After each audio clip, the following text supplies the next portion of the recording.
Hi viewers, welcome to our channel. రాప్తాడులో జరిగిన నిన్న జగన్మోహన్ రెడ్డి గారి సిద్ధం సభలో ఒక ఏబిఎన్ జర్నలిస్ట్ పైన అక్కడ వైసీపీ కార్యకర్తలు కూడా దాడి చేసిన ఘటన వీడియోలన్నీ కూడా వైరల్ అవుతున్నాయి. దీనిపైన టీడీపీ వర్గాలు, జనసేన వర్గాలు తీవ్ర విమర్శలు అయితే చేయడం చూస్తున్నాం. అసలు ఏం జరిగింది, ఎందుకు ఒక ఏబిఎన్ జర్నలిస్ట్ పైన అలా దాడి చేయడం జరిగింది? సో ఈ అంశం మీద డిస్కస్ చేయడానికి ప్రజెంట్ మనతో పాటు సీనియర్ జర్నలిస్ట్ జయదేవ్ గారు ఉన్నారు.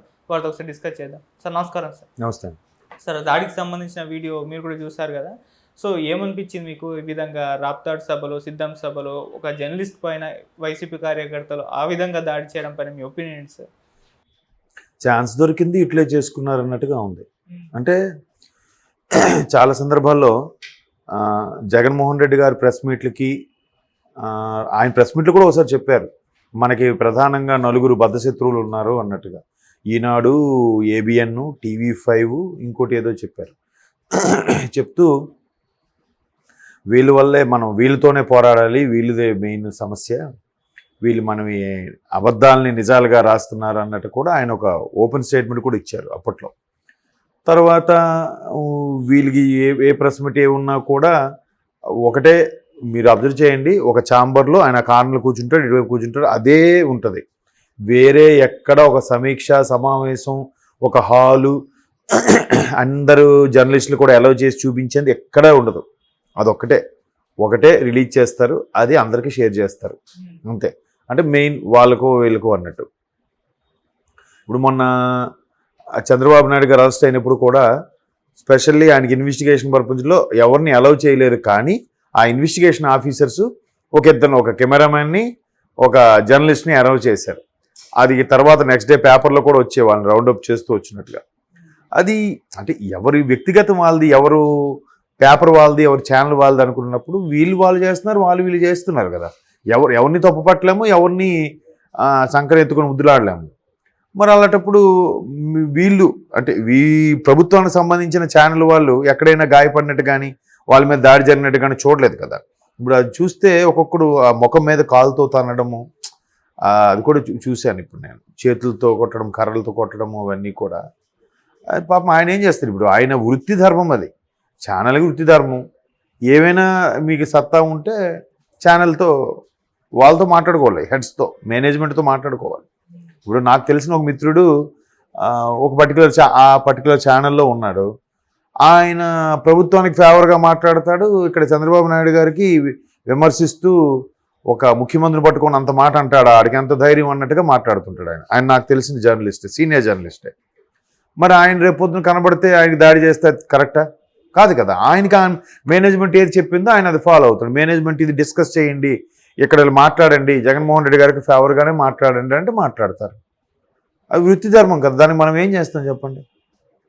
మరి అలా అనుకుంటే జగన్మోహన్ రెడ్డి గారు భారీ సభలు పెడుతున్నప్పుడు కూడా మినిస్టర్లతో సహా చాలామంది మంత్రులు కూడా పరోక్షంగా ఒక ముసలి నక్క, 70 ఏళ్ళు పైబడినోడు, వాడు ఒక ఏదో రకరకాల జంతువుల పేర్లు వాడుతూ తిట్టడం, ఇందాక షార్ట్స్లో కూడా చూశాను. అది చూస్తూ వెంటనే వీళ్ళు దానికి టీడీపీ వాళ్ళు ట్యాగ్ లైన్ చేస్తూ అది పొగరుతో మాట్లాడే మాటలు, ఇది సంస్కారం అని చెప్పి కింద వేశారు. అది ఏమిటంటే మహానాడు సందర్భంలో ఒక కార్యకర్త వాళ్ళని దుయ్యబడుతూ మాట్లాడుతుంటే వెంటనే చంద్రబాబు నాయుడు గారు మైక్ అందుకొని, తమ్ముళ్ళు వ్యక్తిగతంగా వెళ్ళొద్దు, విమర్శించండి, రాజకీయ పరంగా ఎన్నైనా మాట్లాడండి, వ్యక్తిగతంగా దూషించొద్దు, అటు వెళ్ళొద్దు అంటే మళ్ళీ అతను వద్దు ఆ టాపిక్ వద్దు, మీరు మామూలుగా జాగ్రత్తగా మాట్లాడండి, మన పార్టీలో అలా ఉండొద్దు అన్నట్టు కూడా ఆయన హెచ్చరించాడు.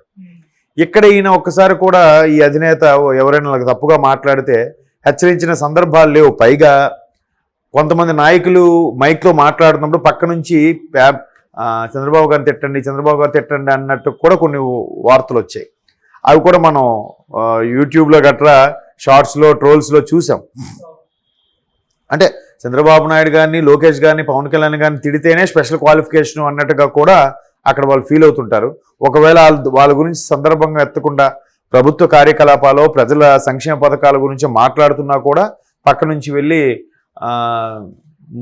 చంద్రబాబు గారిని తిట్టండి అన్నట్టుగా చెప్తున్నారు. కొన్ని వీడియోస్ కూడా లీక్ అయ్యి అప్పట్లో చూసాం. మరి ఎవరి సంస్కారం వాళ్ళది, ఎవరి విజ్ఞత వాళ్ళది, దానికి మనం ఏం చెప్తాం చెప్పండి.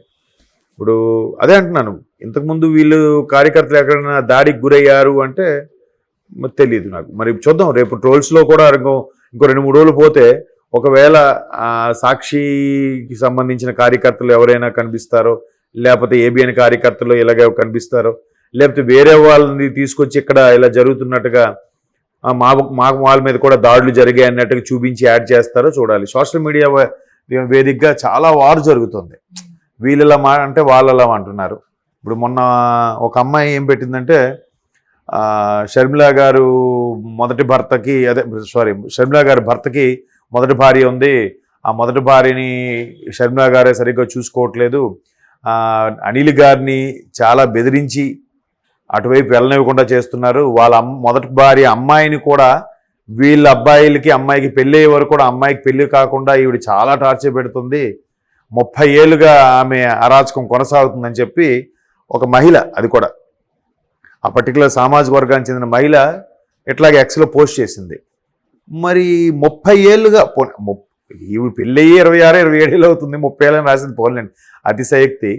మరి 30 ఏళ్ళుగా అలా జరిగితే ఎవరండతో చూసి ఒకవేళ షర్మిల గారు అలాగే బిహేవ్ చేశారో అనుకుందాం కాసేపు, మరి ఆవిడ ఎవరి అండతో అంతగారికి చెలరైపోయి ఉంటుంది? తండ్రి ముఖ్యమంత్రి అవడం వల్లనా? తండ్రి ఒకప్పుడు పీసీసీ చీఫ్ అవడం వల్లనా? తండ్రి కాంగ్రెస్లో మంత్రి అవడం వల్లనా? లేదా తర్వాత అన్న ముఖ్యమంత్రి అవడం వల్లనే ఆవిడ బిహేవ్ చేసింది? ఆవిడకున్న దొన్నేంటి? ఆవిడకున్న ధైర్యం ఏంటి? నేను పలానా మాజీ ముఖ్యమంత్రి కూతుర్ని, ముఖ్యమంత్రికి అన్న చెల్లెళ్ళనే ధైర్యంతోనే చేస్తుంటారు కదా. మరి అటు తిరిగి ఇటు తిరిగి ఆ అపవాదం ఎవరికి వస్తుంది? వీళ్ళకే కదా వస్తుంది. అక్కడ జగన్మోహన్ రెడ్డి గారి మీద అభిమానంతో వీళ్ళు ఇష్టాసారంగా ట్రోల్స్ చేసి అవి పెట్టేస్తున్నారు. కానీ ఆవిడ ఒకవేళ ఆవిడ అలా బిహేవ్ చేసిందంటే దానికి కారణం ఎవరు? మీరే కదా. మళ్ళీ అటు తిరిగి ఇటు తిరిగి 3000 మీ వైపే కదా చూపిస్తున్నాయి. మీకే కదా రిమార్క్, అది మీ కుటుంబాన్నే కదా బయట పెట్టుకుంటున్నారు. మరి అలాంటప్పుడు అతను కంట్రోల్ చేయాలి. వద్దు, మీరు వ్యక్తిగతంగా వెళ్ళకండి, రాజకీయ పరంగా విమర్శించండి అని చెప్పాలి. అలా చెప్పట్లేదు ఆయన. ఎవడు రోజునాడు మాట్లాడుతూనే ఉన్నాడు. షర్మిల శాస్త్రి అంటున్నాడు, మురిసిపల్లి షర్మిల అంటున్నాడు, వైఎస్ షర్మిల కాదు అంటున్నారు. మరి ఇంత అన్నప్పుడు కూడా వాళ్ళకి ఇంకెప్పుడు అలా మాట్లాడకూడదని ఎక్కడైనా స్టేట్మెంట్ ఇచ్చారా? ఇవ్వలేదు కదా. అంటే వీళ్ళకి ఇష్టమైన అలా మాట్లాడడం. కాబట్టి వీళ్ళు ఎవరు ఇష్టం వాళ్ళది. ఈయన అలా మాట్లాడిన ఊరుకుంటున్నారు, వాళ్ళు అలా మాట్లాడితే వద్దు మన దగ్గర అలా మాట్లాడొద్దు అంటున్నారు. బట్ కార్యకర్తలు ఏమో కోరుకుంటారు, వాడు ఒకటంటే వీడు 2 అనాలి, వీడు 2 అంటే వాడు 3 అనాలి, వాడు 3 అంటే వీడు 5 అనాలి. అట్లా ఉంటేనే ఇప్పుడు సినిమాలో కూడా చూడండి, ముందు ఏదో తప్పు చేస్తే క్లైమాక్స్లో వాడికి బుద్ధి చెప్తే అబ్బా సూపర్, ఆ సినిమా హిట్. ఒకవేళ ముందు ఏదో వాడికి జరిగినప్పుడు క్లైమాక్స్లో వాడు బుద్ధి చెప్పకుండా వదిలేస్తే, క్లైమాక్స్ అలా వదిలేసాడు రా వాడికి ఏం చేయకుండా, వాడి మీద ఏదో రివెంజ్ తీర్చుకుంటే బాగుండ్రా. అది మన సైకాలజీ, మన మనస్తత్వం. ఒకడు మనకి అన్యాయం చేసేంటే మనం కూడా వాడికి చేసేయాలి. అట్లా ఫీల్ అయినప్పుడే మన ఇగో చల్లారుతుంది. అబ్బా సూపర్ రా, మంచి స్క్రీన్ ప్లే అనుకుంటాం కదా. ఇప్పుడు అదే జరుగుతుంది రాజకీయాల్లో. వీళ్ళు స్టార్ట్ చేశారు, వాళ్ళు స్టార్ట్ చేశారు. ఇది కొన్నాళ్ళకి ఎటు వెళ్తుందంటే ఎవరి ముందు స్టార్ట్ చేశారా అన్నట్టు తెలియదు. ఇంకా ఇలా 5 రూపాయల ఫ్యాక్షన్ అంటారు ఏదో సినిమాలో, ఆ టైపు. ముందు ఎవరి తప్పు, ముందు ఎవరిది ఒప్పు అంటే చెప్పలేం. మీదంటే మీది, మీదంటే మీది అంటారు, కానీ ఎవరు దాని తప్పు అని అనుకోరు, రియలైజ్ అవ్వరు. సో ఇప్పుడు ఇది చేశారు కాబట్టి ఎంతకుముందు మా రిపోర్టర్ మీద కూడా దాడి చేశారని చూపిస్తారు చూడండి, రేపు పొద్దున ఇంకో వీడియోలో పెడతారు. బట్ అది జర్నలిస్ట్ రిలేటెడ్ వీడియోనో ఇంకేదో తెలీదు. అంటే ఓపెన్గా ఒక ఛానల్లో కానీ ఒక మీడియాలో ప్రింట్ మీడియాలో కానీ ఫొటోస్ సహా వచ్చిందంటే అది వాస్తవం. ఏదో యూట్యూబ్లో ట్రోల్స్ వచ్చాయి అని అంటే దాన్ని నమ్మడానికి లేదు.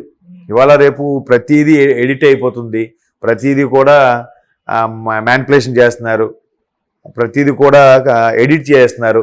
అన్నీ కూడా ఏఐ టెక్నాలజీ బాగా పెరిగిపోయింది. ఆ పెరిగిపోవడం వల్ల ఏమవుతుందంటే ప్రతిదీ కూడా ఉన్నది లేనట్టుగా, లేనిది ఉన్నట్టుగా, ఏది నిజమో తెలియట్లేదు కొన్నాళ్ళకి.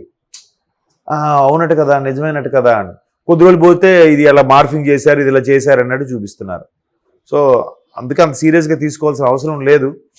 చూద్దాం మరి. అలా దాడి చేయడం అయితే మాత్రం తప్పే. ఎందుకంటే పరిటాల శ్రీరామ్ గారు లాంటి వ్యక్తి ఎక్స్లో పోస్ట్ చేశారు కాబట్టి విట్నెస్తో సహా నమ్మశక్యంగా ఉంది. ఎందుకంటే ఎవరైతే దెబ్బలు తిన్నారో అతనే ఇప్పుడు ప్రభుత్వ ఆసుపత్రిలో చికిత్స పొందుతున్నాడు కదా. లక్కీగా ఏం కాలేదు.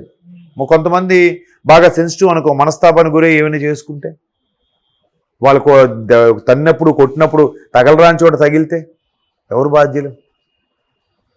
అంతే. ఇంకా ఎవరి సంస్కారం వాళ్ళది, ఎవరి విజ్ఞత వాళ్ళది. Okay sir, thank you so much sir.